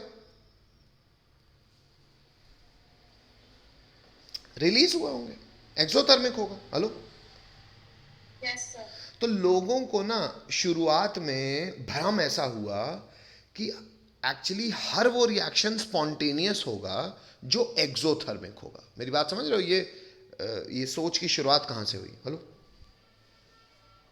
Yes sir. लोगों ने स्पॉन्टेनिटी के लिए कॉमन सेंस ये बनाने लगे लोग कि हर वो रिएक्शन जो एक्सोथर्मिक होगा वो खुद ब खुद हो जाएगा, स्पॉन्टेनियस होगा। अच्छा, लोग काफ़ी समय तक के बाद 10-20 साल 30 साल ठीक रही, फिर लोगों ने आपत्तियां उठाना चालू की, और मैं आपको आपत्ति बहुत कॉमन सेंस से उठा सकता हूँ। बर्फ़ सबने देखी, फ्रिज से बर्फ़ निकालो, अपने हाथ में पकड़ो, अपने आप पिघल जाएगी कि जबरदस्ती पिघलाना पड़ेगा? हेलो, अपने आप पिघल जाएगी। अपने आप पिघलेगी। तो अपने आप हो रहा है मतलब स्पॉन्टेनियस है कि नॉन स्पॉन्टेनियस है? स्पॉन्टेनियस। स्पॉन्टेनियस है। बच्चों, बर्फ अगर पानी में कन्वर्ट हो रही है तो हीट ले रही होगी कि दे रही होगी? सर एंडोथर्मिक है, ले रही होगी। हो गए ना, ये सारी कहानी धरी धरी रह गई। हमने अभी ये गणित से इस सामने ये एग्जाम्पल से ये सीखा, दुनिया ने भी ये किया था कि हर वो रिएक्शन जो एक्सोथर्मिक है वो स्पॉन्टेनियस होगा। साला बर्फ पिघलती है, एंडोथर्मिक होती है। तो लोगों ने सिर पकड़ लिया कि भैया स्पॉन्टेनिटी ऐसे नहीं देखी जा सकती, सिर्फ एनर्जी, हीट, इवॉल्व या एब्जॉर्ब, कुछ भी हो सकता है। Hello, yes sir. ठीक है। तो पूरी केमिस्ट्री की दुनिया परेशान रही कि भैया पहले तो हम ये माने रहे केमिकल बॉन्डिंग से तो ये अच्छा लग रहा है कि एनर्जी रिलीज हो तो स्पॉन्टेनियस होना चाहिए, लेकिन बर्फ़ पिघल रही थी। ऐसे और सारे रिएक्शन थे जो एंडोथर्मिक थे लेकिन स्पॉन्टेनियस नहीं होता। अच्छा, उसने पर्ची हटा के दिखा दिया बेटा ना, कोई टेंशन नहीं है, आगे बढ़ रहा हूँ मैं। तो अब हमें एक ऑपरेटर की आवश्यकता थी जो ऑपरेटर स्पॉन्टेनिटी चेक कर सके। आइए वो ऑपरेटर को इंट्रोड्यूस करें। थर्मोडायनेमिक्स ने इंट्रोड्यूस किया, वो ऑपरेटर कहलाता है बच्चों एंट्रोपी। अब एंट्रोपी क्या है, इसका इस्तेमाल कैसे करना है, आइए देखते हैं। सबसे पहले मैं एक काम करूं, शायद आगे वाले में पर्ची उठी हो, नहीं उठी है, मैं लिख देता हूं बच्चों यहाँ पे। एंट्रोपी सबसे पहले मैं पॉइंट नंबर 1 में डिफाइन कर रहा हूँ। कहता है the property of a system which is a measure of disorder और रैंडमनेस इन द सिस्टम। मैं फिर से बोल दे रहा हूँ, आप लिख लीजिएगा रिकॉर्डिंग देखते हुए। The property of a system which is a measure, जो कि मेजर है, किस चीज का मेजर है? ऑफ डिसऑर्डर और रैंडमनेस, किसमें? In the system, in the system is called entropy. English लिख लोगे, अभी हिंदी बताऊंगा मैं इसकी। इंग्लिश समझ में आती है? Hello, yes sir. चलो अब ये हिंदी बताओ मास्टर। देखो बेटा, एक्चुअली बात एंट्रोपी का देसी भाषा में आपको बोलूं तो एंट्रोपी किसी भी सिस्टम के अंदर डिसऑर्डर या देसी भाषा में आवारापन का मेजर है। Randomness, freedom, Awarapan. आप बेटा खुद ब खुद वही काम करोगे जो काम करने से आपकी खुद की आज़ादी बढ़ती है। अब वो आज़ादी किसी भी टर्म्स में हो सकती है। भाई पढ़ना लिखना मुझे नहीं पता आपको अच्छा लग रहा हो नहीं लग रहा हो, लेकिन फिर भी मुझे लगता है मोस्टली आदमी जो अपने भविष्य के लिए वो रहते हैं वो मेहनत करते हैं। पता है क्यों? क्योंकि अल्टीमेटली आपको आज़ादी चाहिए। किस चीज़ की आज़ादी? आज़ादी टू एक्सप्लोर वर्ल्ड, आज़ादी टू स्पेंड। ये सब तभी ना कर पाओगे जब कुछ योग्यता हासिल होगी कि जेब में नोट हो या जेब में कुछ हो जिससे परिवार देख पाओ या दुनिया घूम पाओ या दुनिया के लिए कुछ कर पाओ। Ultimately this is the basic reason behind studying. Hello, अच्छा, तो व्यक्ति को इसको मॉलिक्यूलर लेवल पे भी देख मान लीजिए कि हर सिस्टम वही काम खुद ब खुद होने देता है जिसको होने से उसकी फ्रीडम बढ़ती है। आवारापन, रैंडमनेस, चंचलता, आवारापन गंदा शब्द लगता है, चंचलता जिससे आपकी बढ़ती है। तो आदमी वही होता है ना, एक्सप्लोरिंग न्यू थिंग्स। तो आदमी में जिज्ञासा ना रहती है, चंचल भी मान लो खराब, जिज्ञासा। हम वो काम करना हमको अच्छा लगता है जिससे हमारी जिज्ञासाएं और अच्छी होती जाती है ना, एक्सपीरियंसेस बढ़ते जाते हैं। तो रैंडमनेस, अच्छा मतलब एक्चुअली क्या है भाई, रैंडमनेस को अब थोड़ा सा केमिस्ट्री से देख लो भाई। जैसे कोई सॉलिड है, क्या सॉलिड खुद ब खुद लिक्विड बनना चाहेगा? हाँ, क्यों? आवारापन बढ़ रहा है भाई, कॉन्स्टिट्यूएंट एक दूसरे के दूर दूर हो रहे हैं। क्या लिक्विड अपने आप गैस में जाना चाहेगा? हाँ जाना चाहेगा, क्यों? आवारापन बढ़ रहा है। हेलो, तो तकलीफ। Yes sir. अच्छा, एंट्रोपी को आगे थोड़ा सा थ्योरेटिकल बात कर दूं कि ये स्टेट फंक्शन है सर, हर थर्मोडायनामिक प्रॉपर्टी होती है। एक्सटेंसिव प्रॉपर्टी अब मतलब अमाउंट पे डिपेंड करेगी। The change in entropy during process represented by delta S. भाई एस होती है एंट्रोपी, हम हमेशा थर्मोडायनामिक चेंज ही ऑब्जर्व करते हैं तो डेल्टा एस। तो मतलब डेल्टा एस क्या हो जाएगा? एस फाइनल माइनस इनिशियल, एक रिएक्शन के लिए क्या हो जाएगा delta S? S of product minus S of reactant, क्योंकि फाइनली प्रोडक्ट बनता है। मैथमेटिकल डेफिनेशन देख लो एंट्रोपी की। एंट्रोपी की मैथमेटिकल डेफिनेशन होती है बच्चों, बेटा देखो मैथमेटिकली ये सब ना हम रिवर्सिबल प्रोसेस के लिए कर पाते हैं। क्यों? क्योंकि रिवर्सिबल प्रोसेस ही हर पॉइंट पे डिफाइंड होता है और हर पॉइंट पे डिफाइन होगा तो उसको जोड़ लेंगे कैसे? इंटीग्रेट करके। तो मान लो छोटी सी एंट्रोपी चेंज है, मान लो ds, तो किसी भी सिस्टम में छोटी सी एंट्रोपी चेंज पता है कैसे होती है, छोटा सा हीट देके, छोटा सा हीट को मैं कह रहा हूँ डी क्यू। लेकिन जब भी आप ये छोटा सा हीट देते हो ना, आप रिवर्सिबली देते हो। रिवर्सिबली मतलब इतनी धीरे धीरे आप हीट देते हो कि टेम्परेचर सिस्टम का चेंज ना हो, ये डेफिनेशन है। मतलब if D Q is the amount of heat given to the system at constant temperature T, तो थोड़ी सी हीट देके आवारापन कितना बढ़ा, थोड़ा सा। अगर आपको एंट्रोपी S1 से S2 ले जानी है तो छोटे छोटे पैकेट्स को जोड़ दो, जोड़ना मतलब इंटीग्रेट कर दो, तो ये इंटीग्रेट हो जाएगा। शुरू में एनर्जी कितनी दी थी, कुछ भी नहीं, फिर अल्टीमेटली एनर्जी कितनी दी आपने, Q, छोटी सी एनर्जी क्या है, DQ। इस मैथमेटिकल चीज को जोड़ दोगे तो पूरा पूरा एंट्रोपी चेंज आ जाएगा। बात समझ में आती है? Hello, Yes, sir. आइए इसको थ्योरी आपको यहाँ भी दिखा दूँ इंग्लिश में, क्योंकि आपको स्कूलों में लिखना पड़ेगा। कहता है the entropy change of a system may be defined as the integral of all terms involving heat exchange Q divided by absolute temperature T during each infinitesimally small change of a process carried out reversibly, क्यों, धीरे धीरे, eight constant temperature, isothermally. धीरे धीरे क्यों भाई, इतनी heat दो। Sir ये तो बड़ी अजीब बात कर रहे हो, हीट दोगे तो टेम्परेचर कैसे कांस्टेंट रहेगा? अरे यार, तुमने यहां पे मान लो 10 लोग हैं, तुमने 1 रुपए दिया ना, तो उस 1 रुपए से तो केवल इस आदमी का पेट भर पाया, और इतनी धीरे धीरे दिया कि जैसे तुमने इसको 1 रुपए की हीट दी, उसने इधर उधर इधर उधर तो घूम के उसको खर्चा कर दिया, तो टेम्परेचर टी कहाँ राइज हुआ? बात समझे ना? रिवर्सिबली क्यों कह रहा हूं मैं, रिवर्सिबली मतलब धीरे धीरे। अब बात यह है कि सर प्रैक्टिकली कर पाएंगे कि नहीं कर पाएंगे, वो स्टेज ही कराओ, अभी तो हम थियोरेटिकली पढ़ रहे हैं ना। Hello hello, Yes, sir. अच्छा, तो इसलिए रिवर्सिबली और आइसोथर्मली इतना ज़रूरी है। तो ds इंटीग्रेट कर दिया S1 से, छोटी हीट है dq upon constant temperature T, लेकिन dq कैसे देना है, रिवर्सिबली, तो वो छोटा सा लिखा हुआ है ReV, पहले हीट दी 0, अब दी q। तो ये इंटीग्रेशन ऑफ dx क्या हो जाएगा, x high limit minus lower limit, तो S2 माइनस S1, तो हो जाएगा डेल्टा एस बराबर t कांस्टेंट है तो बाहर आ जाएगा 1/t, और इंटीग्रेशन ऑफ dq क्या हो जाएगा, q upper limit is q minus lower limit is 0, तो यहाँ से केवल आ जाएगा q रिवर्सिबल। हेलो, तो डेल्टा एस का फॉर्मूला हो गया q रिवर्सिबली अपॉन t। कोई तकलीफ?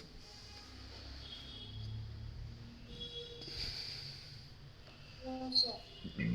नेक्स्ट आता है बच्चों unit of entropy. Unit of entropy क्या होगी, एंट्रोपी होती है सर Q अपॉन टेम्परेचर, यानी कि जूल अपॉन केल्विन, यानी कि जूल पर केल्विन। देखा हुआ है, देखो, सॉलिड, लिक्विड, गैस, रैंडमनेस और एंट्रोपी इंक्रीज है। सॉलिड से लिक्विड हो गए, लिक्विड से गैस हो गए, एंट्रोपी इस डायरेक्शन में बढ़ेगी। कोई तकलीफ? No, sir. Next entropy change in spontaneity. Master entropy तो इसलिए बताए थे काहे कि तू यही बताना रहा कि कोई प्रोसेस खुद ब खुद होगा कि नहीं होगा। स्पॉन्टेनिटी चेक कैसे होगी, एंट्रोपी से होगी। कैसे होगी सर? ये भी बच्चों स्टैटिस्टिकल बात है। सारे के सारे स्पॉन्टेनियस प्रोसेस बच्चों ईमानदारी से ऑब्जर्व किए गए और एक स्टैटिस्टिकल बात पाई गई। क्या पाया गया? वो जो मैंने आपको कहा, क्या कि for a spontaneous process in an isolated system comma the change in entropy is positive. अब बच्चों चेंज अगर पॉजिटिव है, इसका अर्थ क्या है? Delta is greater than 0। Delta is greater than 0 मतलब S final minus S initial greater than 0, मतलब final entropy ज्यादा होगी ना इनिशियल एंट्रोपी के। Hello, Yes, sir. तो वही मैं आपको हिंदी में बोला था कि कोई भी वो प्रोसेस स्पॉन्टेनियस होगा जिसमें आवारापन बढ़े। हेलो,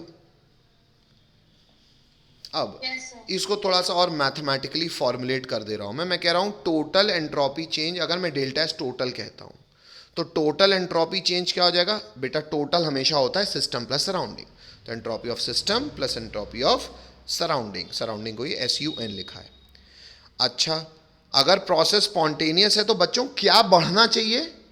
टोटल एंट्रोपी बढ़ना चाहिए। स्टैटिस्टिकल ट्रूथ है, याद करना।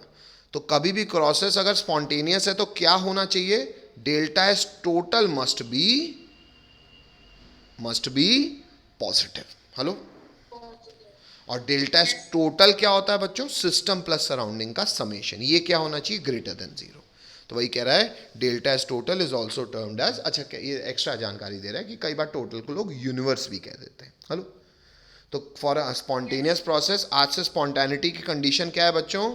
डेल्टा एस यूनिवर्स या delta S total must B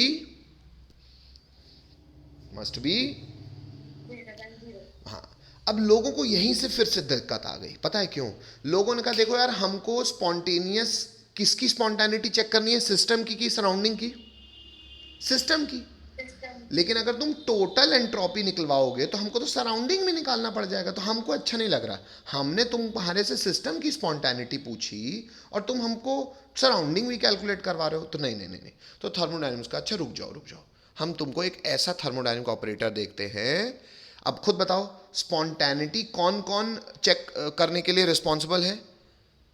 entropy भी चेक करेगा और एंथैल्पी भी चेक करेगा।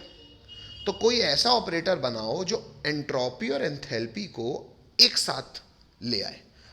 वो ऑपरेटर थर्मोडायनेमिक्स ने लाया सामने, और वो कहलाता है, ये कैरेक्टरिस्टिक पे मैं आता हूँ बच्चों, है ना, पर उसके पहले मैं आपको उस थर्मोडायनेमिक ऑपरेटर पे आ जाऊँ। वो थर्मोडायनेमिक्स ऑपरेटर होता है बच्चों गिब्स फ्री एनर्जी। क्या होता है? मैं आपको लिखना वैसे ही है जैसे ये शीट में है, लेकिन बस मैं ये थोड़ा सा स्किप कर रहा हूँ क्योंकि थोड़ा सा रुझान बन गया मेरा, है ना। अब गिब्स एनर्जी क्या है, आइए इसके लिए पहले इंग्लिश बता दूँ, पहले सीधा हिंदी समझ लो। गिब्स एक ऐसा ऑपरेटर है बच्चों जो एंथैल्पी और एंट्रोपी दोनों काउंट करता है। उसकी मैथमेटिकल डेफिनेशन है G is equal to H minus TS। Hello. Yes sir. और कभी भी आज से इस थर्मोडायनेमिक फैक्टर की मदद से पता है आप क्या कर सकते हो? आप स्पॉन्टेनिटी चेक कर सकते हो। किसकी? सिस्टम की। जिसके लिए आपको जी केवल किसका निकालना पड़ेगा? सिस्टम का। आपको सराउंडिंग की पंचायत लेने की आवश्यकता नहीं पड़ेगी। अब लेकिन इसको डिस्कस करने के पहले मैं पीछे की हिंदी आपको बता दूं जो छूटा हुआ है। एंट्रोपी में कुछ बातें आपको और पता होनी चाहिए, उसके कैरेक्टरिस्टिक हालांकि देख लिया लेकिन फिर से लिख रहे हैं, थ्योरी लिखना आना चाहिए। एक्सटेंसिव प्रॉपर्टी होती है, स्टेट फंक्शन होता है, चेंज होता है, हम चेंज ही ऑब्जर्व करते हैं, और साइक्लिक प्रोसेस के लिए इसका चेंज भी जीरो होगा। हेलो। Yes sir. ठीक है।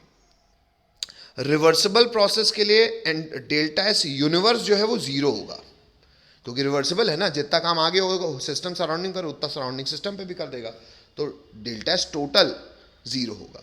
अगर डेल्टा एस टोटल जीरो है मतलब system will be equal to minus surrounding. कोई तकलीफ? कॉमन सेंस है। No sir. अच्छा, अगर कोई प्रोसेस इरिवर्सिबल है, इरिवर्सिबल मतलब खट्ट से हुआ है, जैसे बर्फ पानी बन गई, अब दोबारा खुद तो नहीं होगा ना, मतलब ये रिवर्सिबल नहीं है, तो इरिवर्सिबल प्रोसेस मतलब वो स्पॉन्टेनिटी चेक होगी, तो वो इरिवर्सिबल प्रोसेस के लिए डेल्टा एस टोटल क्या होगा? अरे सर यही तो कंडीशन ऑफ स्पॉन्टेनिटी थी, greater than zero. Hello. Yes sir.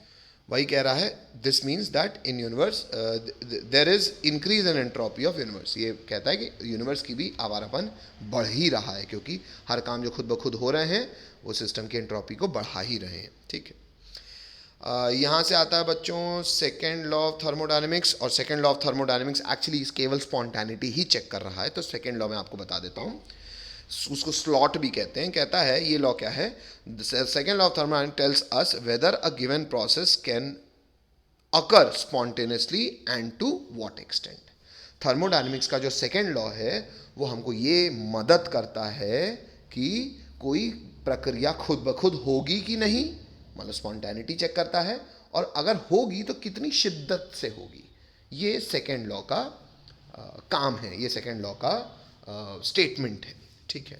हालांकि ये आपको एक्चुअली समझ में तब आएगा जब आप इक्विलिब्रियम भी पढ़ लोगे, पर खैर सेकेंड लॉ का आपको स्टेटमेंट, वैसे सच्चाई बताऊं तो सेकेंड लॉ आपको पूछा नहीं जाता है, आपको केवल ये स्पॉन्टेनिटी चेक करने के रिलेटेड न्यूमेरिकल्स आने चाहिए, वही हम आगे डील करने वाले हैं। थर्ड लॉ बेटा मैं बिल्कुल नहीं लिखवा रहा हूं आपको, ये फालतू एक्स्ट्रा चीज़ें हैं, ये हटा रहा हूं मैं। गिब्स फ्री एनर्जी में आ रहा हूं मैं सीधा। गिब्स फ्री एनर्जी क्या है? कहता है the Gibbs free energy of a system is defined as maximum amount available to a system during a process that can be converted into useful work. अब एक्चुअली गिब्स फ्री एनर्जी हमने बनाया इस ध्येय से था कि हम ये चेक कर पाएँ कि कोई भी प्रोसेस खुद ब खुद होगा कि नहीं, यानी कि स्पॉन्टेनियस होगा कि नहीं। पर एक्चुअली गिब्स फ्री एनर्जी का एक और स्टैटिस्टिकल फ़ायदा हो गया जो उसकी डेफिनेशन भी बन गया। एक्चुअली बच्चों, किसी भी सिस्टम में मान लो किसी सिस्टम में 10 जूल की एनर्जी है, 10 जूल की एनर्जी में, लेकिन जब वो वर्क कर रहा है ना, ये एक्चुअली फिज़िक्स में भी बहुत फ़ायदेमंद बात है कि जैसे मान लो आपने अपने बाइक में तेल डलवाया 1 लीटर, हाँ बेटा, तो मीटिंग खत्म होने वाली है। चलो मैं मीटिंग आईडी फिर से भेज दे रहा हूँ।